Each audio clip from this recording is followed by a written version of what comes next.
Hello guys, financial accounting same one. ఇదైతే మన syllabus. And మనం ఎలా పాస్ అవుదాం, మినిమం పాస్ అని అంటే ఓకే చెప్తాను మీకు. అకౌంటింగ్ ప్రాసెస్లలో మనకి తెలుసు జనరల్ ఎంట్రీస్, లెడ్జర్ ఎంట్రీస్ ఉంటాయని. అవి మనకి కొంచెం ఈజీ కాబట్టి అవి చేసేద్దాం. అండ్ థియరీ పార్ట్ కూడా కొంచెం నేర్చుకోండి.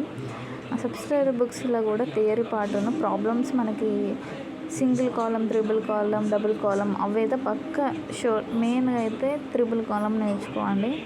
అండ్ బీఆర్ఎస్లోనైతే మనం ప్రాబ్లమ్స్ చేయాలి. ఒకవేళ ప్రాబ్లమ్స్ చేయకుంటే 3A పార్ట్ ఒక్కటి నేర్చుకుంటే చాలు మనకి.